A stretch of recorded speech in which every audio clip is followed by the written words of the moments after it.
ইউনুস পড়ছেন। সবজির দাম কম, লিখেছেন মনোয়ার হোসেন। হাই স্কুলের শিক্ষকদের ঈদ উপলক্ষে বেতন ও বোনাস দেওয়া হলো না কেন? উত্তর, সবজির দাম কিন্তু কম। শিক্ষকদের 3 মাসের বেতন দেওয়া হলো না কেন? উত্তর, সবজির দাম কিন্তু কম। গার্মেন্টস শ্রমিকদের ঈদ উপলক্ষে বেতন ও বোনাস দেওয়া হলো না কেন? উত্তর, সবজির দাম কিন্তু কম। পেনশনের 9,000 কোটি টাকা উধাও হলো কিভাবে? উত্তর, সবজির দাম কিন্তু কম। চাল 5.50 টাকা থেকে 85 টাকা হলো কিভাবে? উত্তর, সবজির দাম কিন্তু কম। 5 লিটার তেলের মূল্য 730 টাকা থেকে 1050 হলো কিভাবে?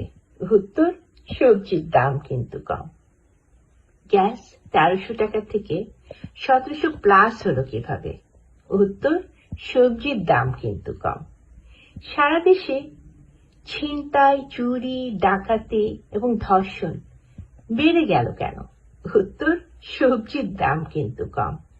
সমন্বয়করা হেলিকপ্টারে এবং 200 গাড়ির বহর নিয়ে চলে কিভাবে? উত্তর, সবজির দাম কিন্তু কম। এবার আমার কিছু কথা।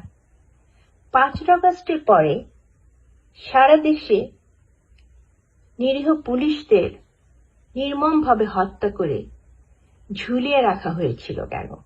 উত্তর, সবজির দাম কিন্তু কম। বঙ্গবন্ধুকে অপমান করা হয়েছিল কেন? উত্তর, সবজির দাম কিন্তু কম।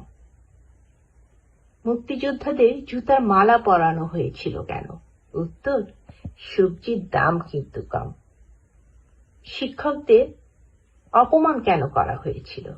উত্তর, সবজির দাম কিন্তু কম। ধানমন্ডির 32 কেন বুলডোজার দিয়ে গুড়িয়ে ফেলা হয়েছিল? উত্তর, সবজির দাম কিন্তু কম। তারপরেও আপনারা বলবেন, থাইল্যান্ড, মায়ানমারে ভূমিকম্প হয়েছে, বাংলাদেশে হলো না কেন? উত্তর, সবজির দাম কিন্তু কম।